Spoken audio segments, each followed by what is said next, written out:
ఆ జిల్లాలో ఒకప్పుడు తిరుగులేని పార్టీగా చక్రం తిప్పింది వైసీపీ. వరుసగా 2 ఎన్నికల్లో మెజార్టీ స్థానాలను గెలుచుకుని టీడీపీ అధినేత చంద్రబాబుకే సవాల్ విసిరింది. చంద్రబాబు ముఖ్యమంత్రిగా ఉన్నప్పుడు సైతం తగ్గేదేలే అన్నట్లుగా రాజకీయం చేసేవారు ఆ జిల్లా లీడర్లు. అయితే ఇప్పుడు అక్కడ సీన్ మొత్తం రివర్స్.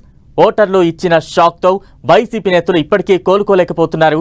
కొందరు నియోజకవర్గాలకు వెళుతుంటే అక్కడే టీడీపీ నేతలు అడ్డుకుంటుంటే ఇంకొందరు తమకెందుకులే అన్నట్లు ఇంటికే పరిమితమవుతున్నారు.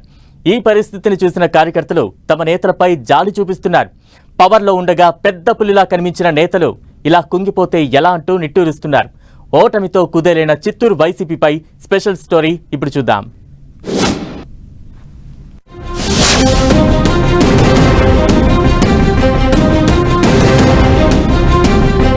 చిత్తూరు జిల్లా ఒకప్పుడు వైసీపీకి కంచుకోట. ఉమ్మడి జిల్లాలో మొత్తం 14 నియోజకవర్గాలు ఉంటే 2014 ఎన్నికల్లో 8 స్థానాలను గెలుచుకున్న వైసీపీ 2019లో తన బలాన్ని ఏకంగా 13 స్థానాలకు పెంచుకుంది. ఇక తాజా ఎన్నికల్లో సీన్ రివర్స్ అయింది. ఒక స్థానం నుంచి ఏకంగా 12 స్థానాలను గెలుచుకుని రికార్డు సృష్టించింది టీడీపీ. ముఖ్యమంత్రి చంద్రబాబు సొంత జిల్లా అయినా స్థానిక పరిస్థితులు, సామాజిక లెక్కలతో వైసీపీయే ఆధిపత్యం చెలాయించేది. కానీ రాష్ట్ర వ్యాప్తంగా వీచిన ఎదురుగాలికి చంద్రబాబు హవా కూడా తోడు కావడంతో ఈసారి వైసీపీ 2 స్థానాలతోనే సరిపెట్టుకోవాల్సి వచ్చింది. పుంగనూరు నుంచి మాజీ మంత్రి పెద్దిరెడ్డి రామచంద్రారెడ్డి, తంబళ్లపల్లి నుంచి ఆయన సోదరుడు ద్వారకనాథ్ రెడ్డి మాత్రమే విజయం సాధించారు. ఓడిపోయిన 12 మందిలో ఒకరిద్దరు తప్ప మిగిలిన నేతలు అంతా ఫలితాల విడుదల తరువాత పత్తా లేకుండా పోవడం చర్చనీయాంశమవుతోంది. మాజీ సీఎం వైఎస్ జగన్ కు సన్నిహితులుగా ముద్రపడ్డ చెవిరెడ్డి భాస్కర్ రెడ్డి, భూమన కరుణాకర్ రెడ్డి ఈ ఎన్నికల్లో పోటీ నుంచి తప్పుకున్నారు. వారి స్థానంలో వారసులను రాజకీయ అరంగేట్రం చేయించారు. వారిద్దరూ ఓటమి చెందడంతో మళ్లీ నియోజకవర్గాల బాధ్యతలను మాజీ ఎమ్మెల్యేలు తీసుకున్నారు. చంద్రగిరిలో చెవిరెడ్డి భాస్కర్ రెడ్డి మళ్లీ యాక్టివ్ అవ్వగా, భూమన కరుణాకర్ రెడ్డి, ఆయన తనయుడు అభినయ్ రెడ్డి మాత్రం ఓటమి బాధ నుంచి ఇంకా తేరుకోలేదు. టీటీడీ చైర్మన్ పదవికి కరుణాకర్ రెడ్డి, తిరుపతి డిప్యూటీ మేయర్ పదవికి అభినయ్ రెడ్డి రాజీనామా చేశారు.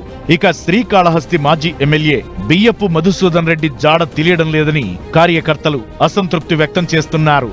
ఓటమి తరువాత ఆయన పూర్తిగా ఇంటికే పరిమితమయ్యారని చెబుతున్నారు. చిత్తూరు వైసీపీలో ఎందరో కీలక నేతలు ఉండగా ఓటమి అందరినీ కోలుకోలేని దెబ్బతీసింది. ఫైర్ బ్రాండ్ లీడర్ గా రాష్ట్ర వ్యాప్తంగా గుర్తింపు తెచ్చుకున్న మాజీ మంత్రి రోజా నగరిలో ఎదురైన పరాభవంతో బయటకు రావడం లేదు. నగరిలో ఇంటికే పరిమితమైన రోజా మీడియా కంటపడకుండా తిరుగుతున్నారు. పార్టీ కార్యకర్తలతోనూ ఆమె మాట్లాడటం లేదు. అదేవిధంగా గంగాధర నెల్లూరులో పోటీ చేసిన మాజీ మంత్రి నారాయణస్వామి కుమార్తె కృపాలక్ష్మి కూడా ఇంటికే పరిమితమయ్యారు. 5 ఏళ్ల పాటు మంత్రిగా పనిచేసిన నారాయణస్వామి తన కుమార్తె ఓటమిని జీర్ణించుకోలేకపోతున్నారు. ఫలితాల తరువాత కుటుంబ సభ్యులతోనే గడుపుతున్నారు. ఇక సిట్టింగ్ ఎమ్మెల్యేను కాదని చిత్తూరు అసెంబ్లీ టికెట్ దక్కించుకున్న విజయానందరెడ్డి ఫలితాల విడుదల తరువాత పత్తా లేకుండా పోయారు. సొంత పార్టీ కార్యకర్తలకు కూడా ఆయన అందుబాటులోకి రావడం లేదు. ఇదే విధంగా మరో సిట్టింగ్ ఎమ్మెల్యే టికెట్ కు ఎసరు పెట్టిన మదనపల్లి నేత నిస్సార్ అహ్మద్ కూడా ఓటమిని తట్టుకోలేకపోతున్నారు. ఆయన ఇల్లు వదిలి బయటకు రావడం లేదు. పెద్దిరెడ్డి ఆశీస్సులతో సరిగ్గా ఎన్నికలకు ముందు నిస్సార్ అహ్మద్ మదనపల్లి వైసీపీ అభ్యర్థిగా మారారు. ఉద్యోగానికి స్వచ్ఛంద పదవీ విరమణ చేసిన నిస్సార్ అహ్మద్ కు ఎన్నికల ఫలితం తీవ్ర అసంతృప్తి మిగిల్చింది.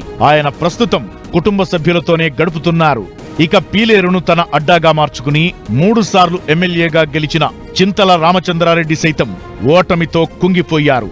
ఓటర్లిచ్చిన షాక్తో ఆయన పూర్తిగా ఇంటికే పరిమితమయ్యారు. పలమనేరుకు చెందిన మాజీ ఎమ్మెల్యే వెంకటగౌడ జాడ తెలియడం లేదు.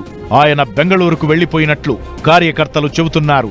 బెంగళూరులో రియల్ ఎస్టేట్ వ్యాపారం చేసుకునే వెంకట్ గౌడకు 2019 ఎన్నికల్లో అనూహ్యంగా వైసీపీ టికెట్ దక్కింది. ఆ ఎన్నికల్లో టీడీపీ సీనియర్ నేత మాజీ మంత్రి అమర్నాథ్ రెడ్డిపై వెంకటగౌడ అనూహ్యంగా విజయం సాధించారు. మొన్నటి ఎన్నికల్లో వెంకటగౌడను ఓడించి అమర్నాథ్ రెడ్డి ప్రతీకారం తీర్చుకున్నారు. ఓటమి తరువాత వెంకట్ గౌడ బెంగళూరుకు వెళ్లిపోయారు. గత 20 రోజుల్లో ఆయన 1-2 సార్లు నియోజకవర్గానికి వచ్చారు తప్ప పూర్తిగా బెంగళూరుకి పరిమితమయ్యారు. ఇక మాజీ మంత్రి పెద్దిరెడ్డి ఆశీస్సులతో సత్యవేడు వైసీపీ టికెట్ దక్కించుకున్న రాజేష్ సత్యవేడు నియోజకవర్గం వైపు కన్నెత్తి చూడలేదు. ఆయన సొంత నియోజకవర్గం తిరుపతి. ఎస్సీ రిజర్వ్డ్ స్థానమైన సత్యవేడులో ఆఖరి నిమిషంలో ఆయనకు టికెట్ ఇచ్చింది వైసీపీ. రాజేష్ రాకతో సిట్టింగ్ ఎమ్మెల్యే ఆదిమూలం వైసీపీకి రాజీనామా చేసి టీడీపీలో చేరి మళ్లీ ఎమ్మెల్యేగా ఎన్నికయ్యారు. సత్యవేడులో మార్పు వైసీపీ ఓటమికి కారణమవగా ఎన్నికల తరువాత చుక్కాని లేని నావలా తయారైంది వైసీపీ పరిస్థితి. ఇదే విధంగా పూతలపట్టు, కుప్పంలో పోటీ చేసిన వైసీపీ నేతలు సైతం కార్యకర్తలకు అందుబాటులో లేకుండా తిరుగుతున్నారు.